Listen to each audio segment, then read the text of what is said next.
The next one. Some other things. Okay. And I have upon occasion, particularly, I do a ride to my mother's in Plymouth two times a year. It's about 115 miles. Going up mostly now that it's done the nickel plate line. I've been doing it long enough. I've been watching it be built and planning my route for when it was mostly done. And thank you. And I take that line quite a bit. And sometimes on that when I'm out nowhere, I'll wear an earbud in one ear, music in an earbud, and I'll switch ears periodically so that in case I'm possibly playing it too loud, I'm also giving one ear a rest. But people who have it in both ears, especially on a busy trail like our rail trail or the Monon, are just crazy. I mean, that was the word that came to my mind. Yeah. I didn't know if you were going to say it. Well, you'll find I don't mince words too much. Okay. I had an incident. It was either last summer or the summer before, and as I said, I tend to ride trails and go see trails, and I won't typically get on some of the busier trails except early in the season. But I was northbound on the Monon. I'd gone all the way down to the end of 10th Street, was northbound going all the way up to Westfield, and was somewhere around south of Broad Ripple, around a little south yet of the volleyball park, the little park that has the volleyball in there, northbound, and there was a lady, and I was falling behind someone else too as well. And that would be Canterbury Park, okay. for what it's worth. Canterbury, thank you. I didn't even know the park name, but I used to play a lot of sand volleyball until shoulder surgery, so I always look and see who's playing and how they're doing. So. Okay. But in any case, falling some way as well, who said, passing on your left to a lady who was pulling a kid on a trailer. And I approached and said, passing on your left. I was probably doing 13 or 14 at that point. Without signal, and I didn't notice that there were earbuds. She had long hair, so I couldn't see at the time that there were earbuds involved as well. At that point, without signaling left, turn left into one of those entrances onto the either apartments or there's a planned entrance that is established. It's not just a little dirt pathway. I had to lay the bike down. I chalked the brakes and laid the bike down. I mean, I was literally, my front wheel was beside her back wheel. I was already past the trailer. Laid the bike down, did 2 full revolutions tucked at least, and then, I'm not sure how many, on the ground away from the bike.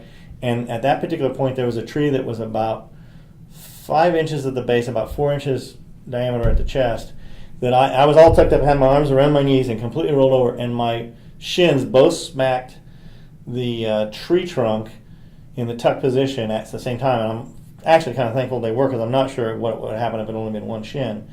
And I actually ended up having a diagonal bruise across both shins that mashed up when I put my knees together, that you could see that the bruise went up. And I just lay there for a little bit, still tucked up, and I was sort of, okay, wiggle the toes and those sort of things. And then the next thing I remember, there was a guy's face. It was not the girl's face.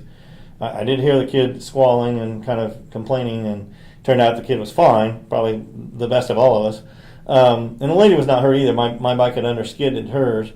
But there was a guy's face looking over me, and it came into my field of view. He said, "Are you okay?" And I go, "I'm not sure." He goes, "Can you get up?" I said, "I'll see in a minute."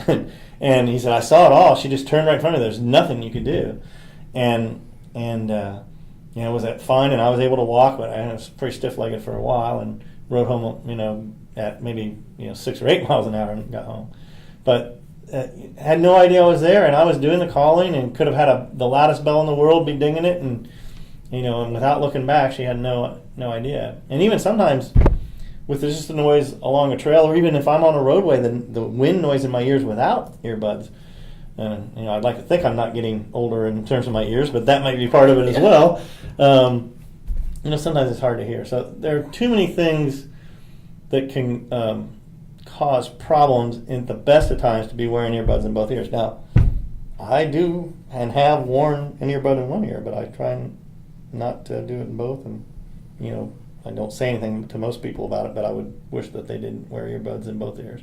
And I do see some runners, for example, that very often, it seems to be the runners that maybe are doing more distance stuff. Maybe they have more encounters with cars and things like that. But I do see some people dangling an earbud from one ear, and it's interesting to see. And I see some bicyclists that have a speaker system on their bike or something where it might be I've seen them as backseat saddlebags, and I've seen them as in their bike model cages. And so there are some that are using bits of technology to address that. So that's fine with me as long as they're not playing it real loud. And usually those things can't get that loud anyway. So the battery power is only so much. So. Yeah, crank up the noise. Yeah, so they can't really Okay. get it cranked up. So those are there are alternatives. I've seen these kind of cold winter earmuffs that have the sound here instead of up inserted in your ears, and so it's playing close to your ears, but you can still have sound come in as well. And you won't go deaf as soon. Yes, Great. yes, so. Great.